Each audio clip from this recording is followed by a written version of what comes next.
In cyclically 5-edge connected, flow-admissible signed graphs, nowhere zero flows are explored, building upon Bouchet's 1983 result that every bidirected graph with a nowhere zero integer flow has a nowhere zero 216 flow. The authors conjecture that this number can be replaced with 8 for cyclically 5-edge connected bidirected graphs. A signed graph is a graph G paired with a signature sigma that assigns a value of 1 or 1 to each edge in G. The sign of a cycle C is the product of the signatures of its edges, and a cycle is deemed negative or positive accordingly. Two signatures are considered equivalent if they have the same sign on every cycle, and can be transformed into each other through a series of switches, where a switch involves modifying the signature on an edgecut of G. A signed graph is balanced if it contains no negative cycles.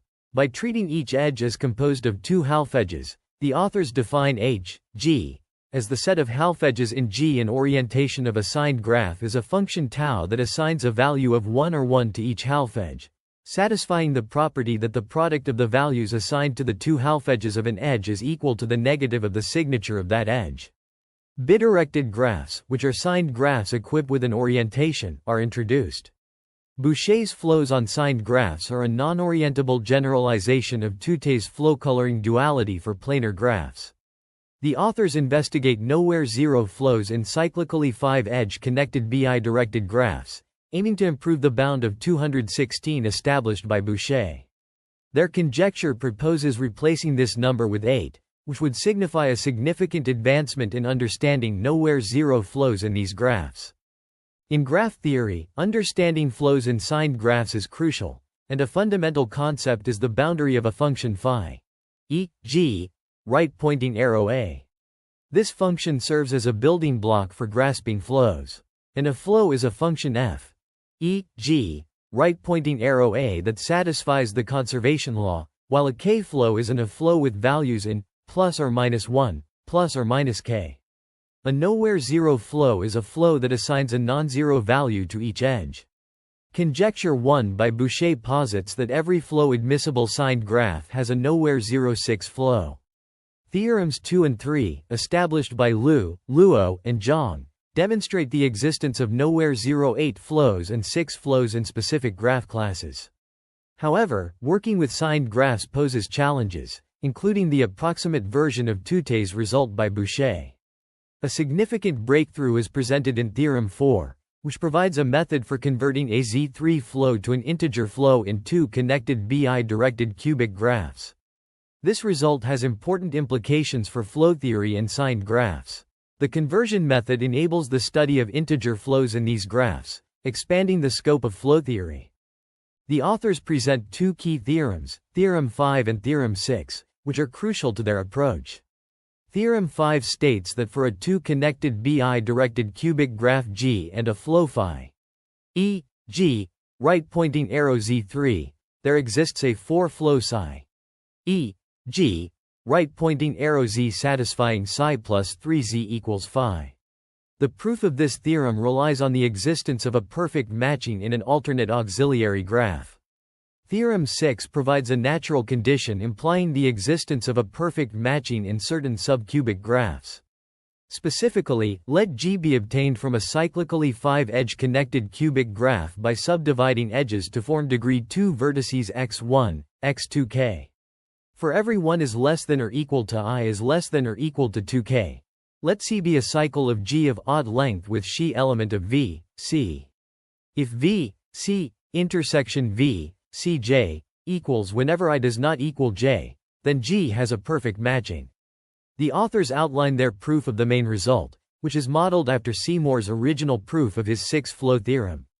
They reduce the problem to 3 connected cubic graphs and build a list of generalized cycles, C1, quart, such that V, C1, V, quart, is a partition of V, G, and for every 2 is less than or equal to k is less than or equal to t, there are at least 2 edges between V, Ck, and union k-1 I equals 1 volt, C.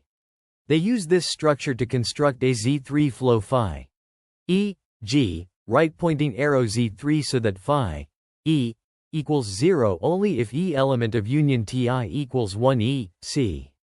The authors then discuss the complications that arise from working with signed graphs, particularly the issue of negative cycles. To address this, they introduce the concept of a preflow, which is a function phi e right-pointing arrow gamma such that partial differential phi v equals 0 if and only if deg v element of 1, 2. The final step in their argument involves combining a 2 preflow tau and a 4 preflow psi to get an 8 flow tau plus 2 psi, and then converting this Z3 preflow to a 4 preflow.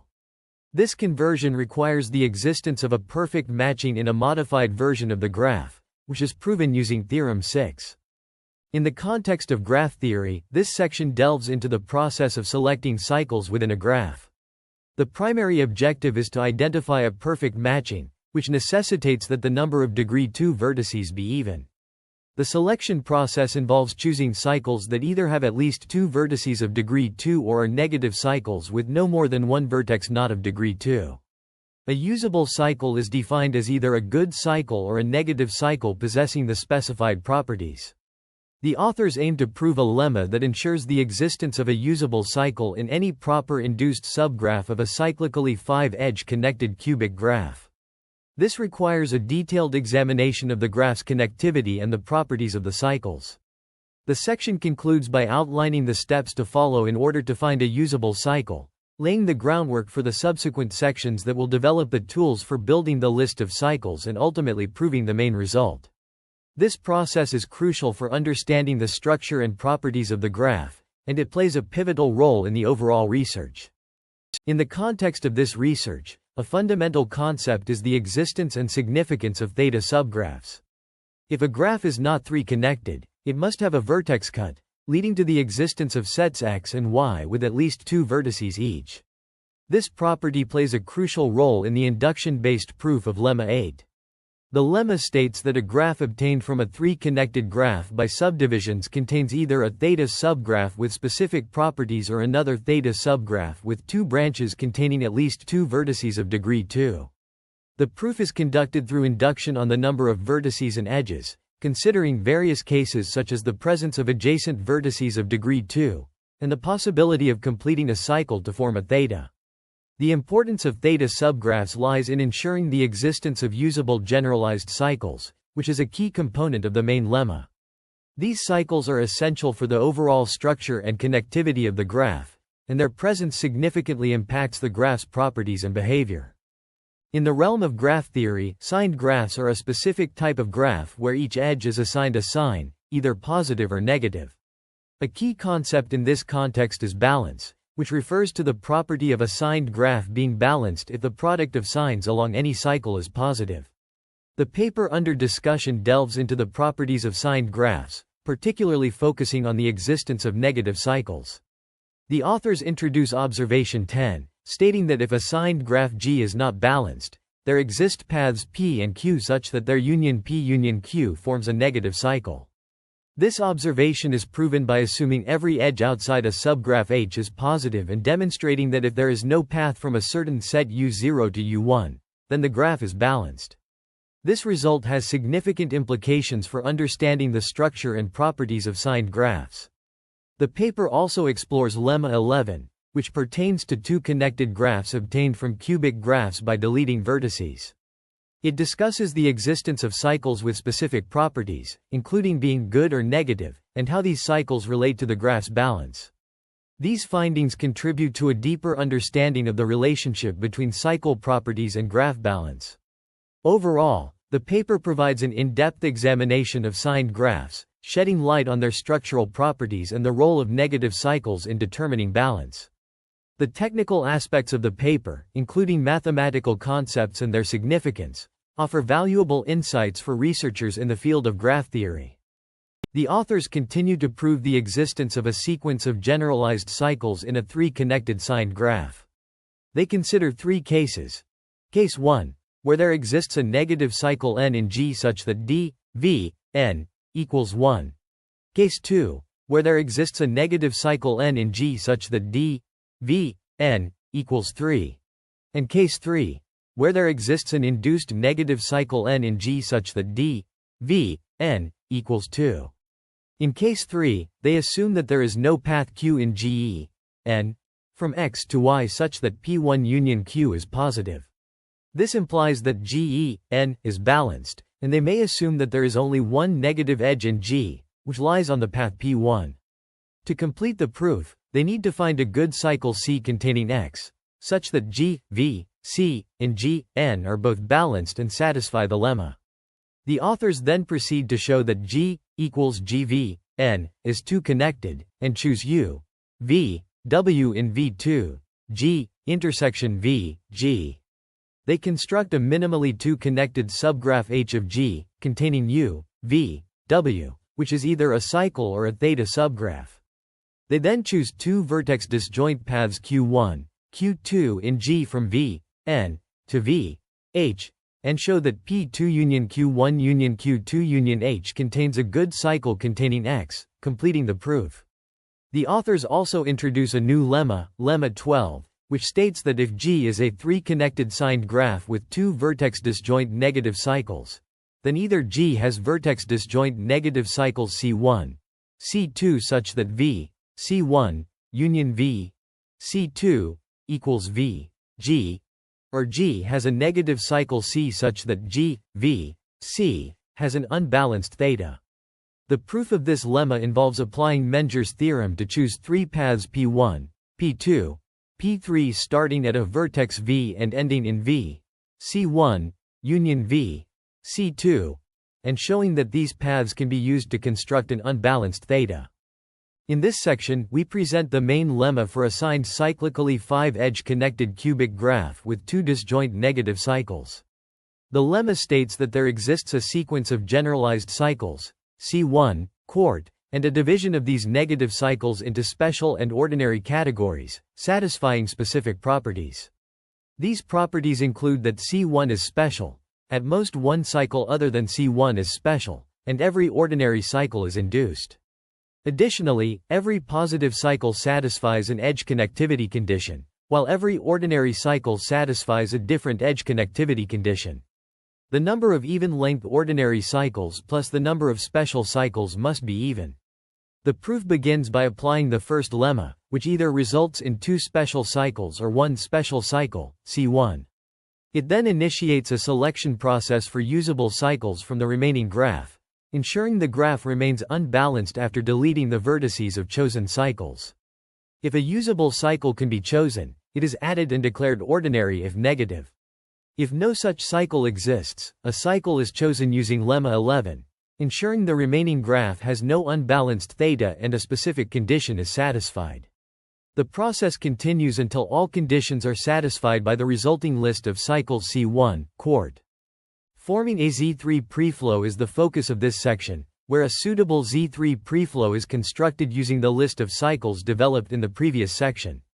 The authors begin by presenting 2 lemmas concerning basic properties of signed cycles.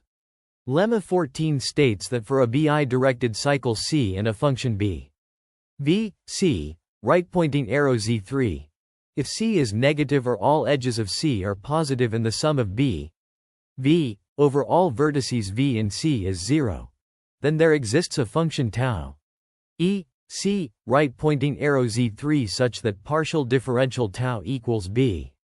This is proven by constructing a suitable combination of functions tau U that satisfy the desired boundary conditions. Lemma 15 states that if C is a negative bi-directed cycle with an odd number of vertices, then there exists a function tau E, C, right-pointing arrow, 1, 1, such that partial differential tau, V, is non-zero for every vertex V in C.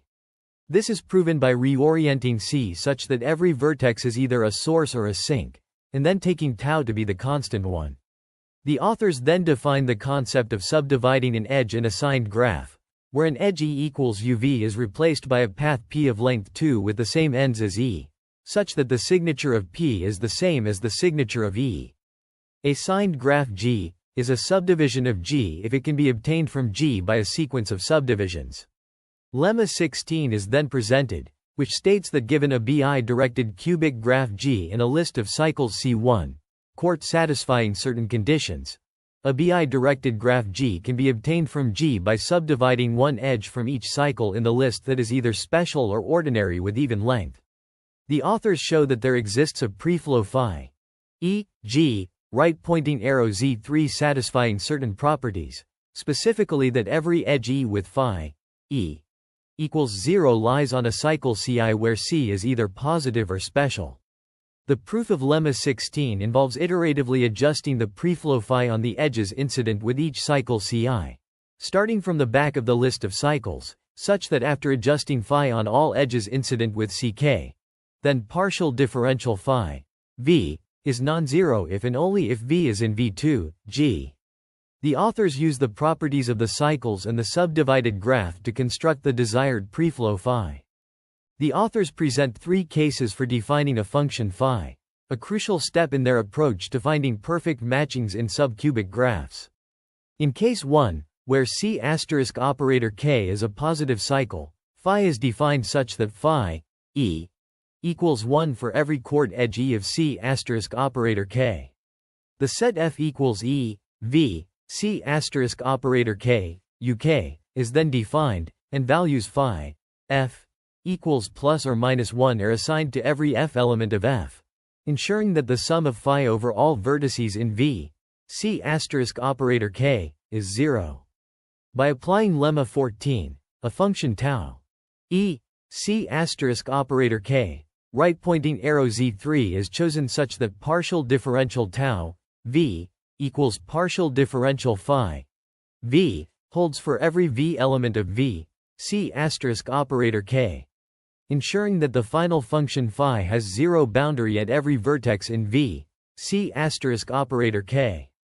In case 2, where C** operator k is an ordinary cycle, lemma 15 is applied to choose a function tau V, C** operator k, right-pointing arrow Z3 such that partial differential tau V is non-zero for every V element of V, C** operator k. The function phi is then extended to include E, V, C** operator k, UK, by choosing phi E equals plus or minus 1 for every such edge, ensuring that the resulting function phi has 0 boundary at every degree 3 vertex in V, C** operator k.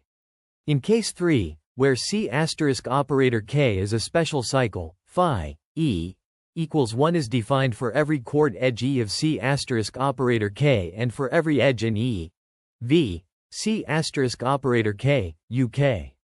By applying lemma 14, a function tau E, C** operator k, right-pointing arrow Z3 is chosen such that partial differential tau V equals partial differential phi V holds for every V element of V, C** operator k, of degree 3, and partial differential tau W equals 1 for the unique vertex W element of V, C** operator, of degree 2.